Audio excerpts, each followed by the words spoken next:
Hey, this is Barry with Workshop Hustle, and I want to show you how I took an old hammer I had just laying around the shop and cast an epoxy handle for it. This was my first dive into the world of casting epoxy and more of just an educational piece for my own experience. However, it turned out pretty awesome, so I'm excited to share it. I start the process by making a mold out of plywood and packing tape, and that part ended up being pretty boring. However, the post I put on Instagram and Facebook was pretty cool, so let's check this out.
After letting the casting cure for 24 hours, I broke it out of the mold, which clearly is not easy to do.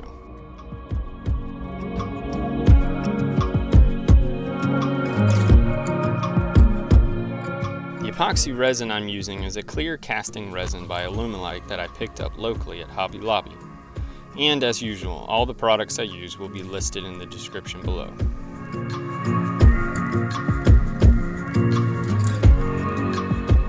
Even at this point, I did not have a defined plan on what I wanted to do with this block, but I started by drawing out a curve to cut on my bandsaw.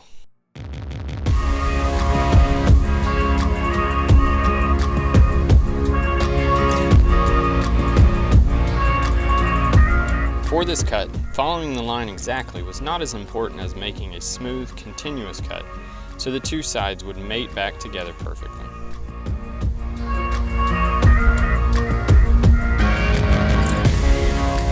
I then decided to cut some strips of cedar I had because I know cedar can bend easily. I also cut a strip from an end grain block of walnut I had laying around.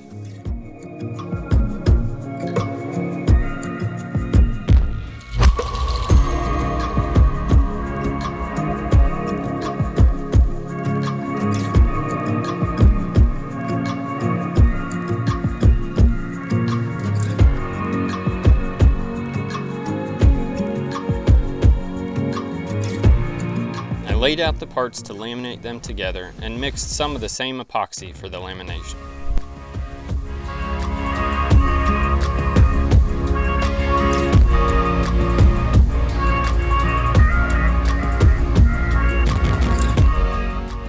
I clamped it tightly in as many places as I could to hold the bend in the wood.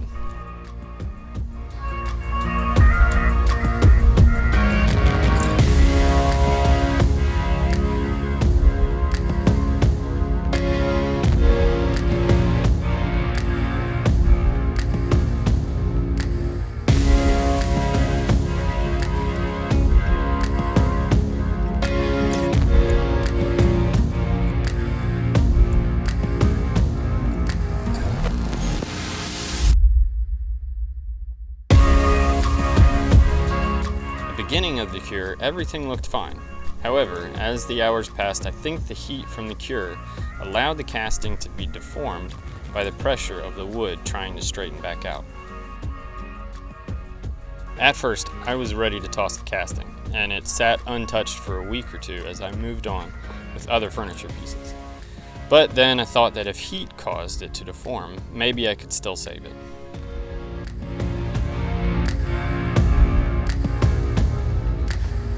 Alright guys, so what I was able to do was heat up the block just enough to make it pliable again. and then clamp it down so it's nice and flat. And now I've got my good nice curve in there. Awesome. Catch you later.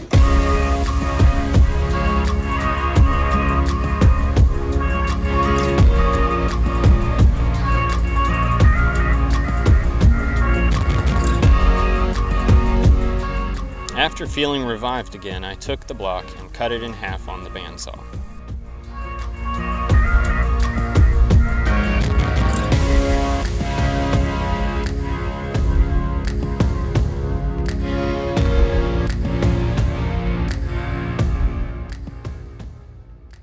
I sanded the inside faces of the cut to minimize the bandsaw marks.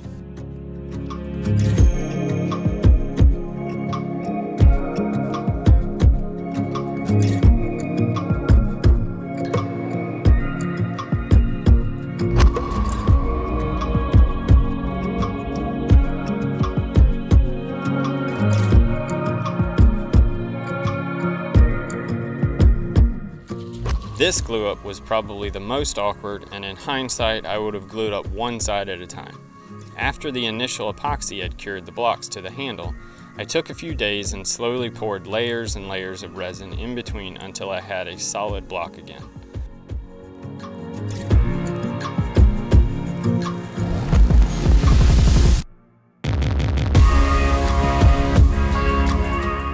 Now that the hammer had the block fully encased, I drew out my shape, cut it on the bandsaw, and started shaping it with my Merlin 2 and a bird disc.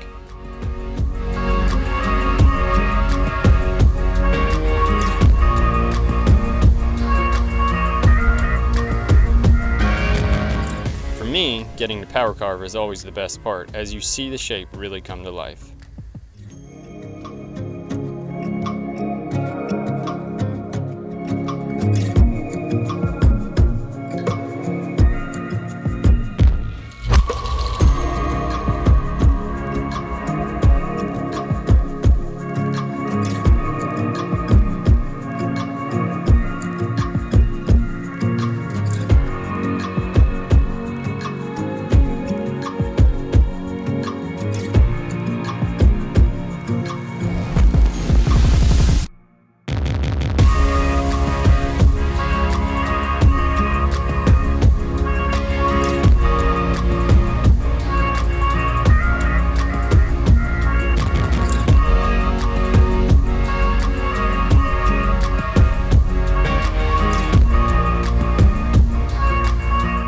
Dry sanded to 320 and then wet sanded to 1200, which helped minimize any surface imperfections.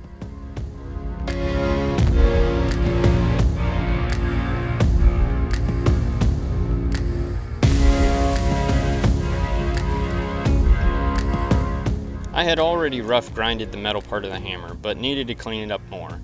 I just wanted to clean it up and bring out a little satin shine.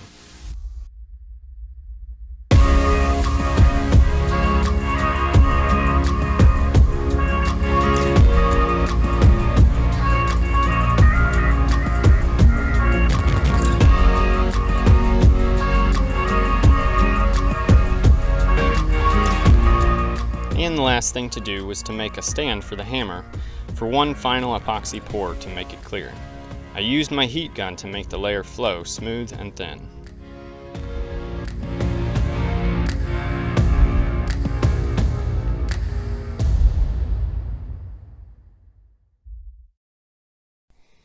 And the handle is complete.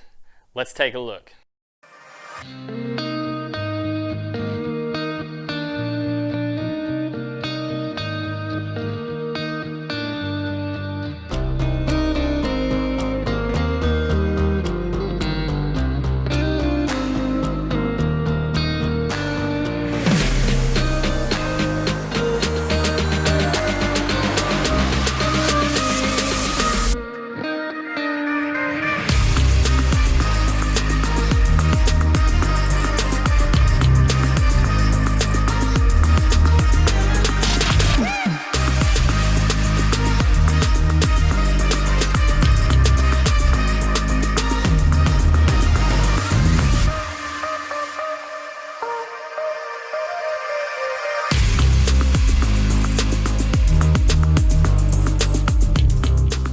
Thanks for watching this video.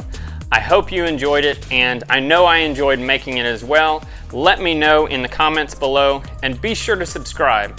I've got another build I'm already into that's completely unique, and it's gonna blow this one away. And don't forget to follow along on Facebook and Instagram at Workshop Hustle. I look forward to seeing you again soon.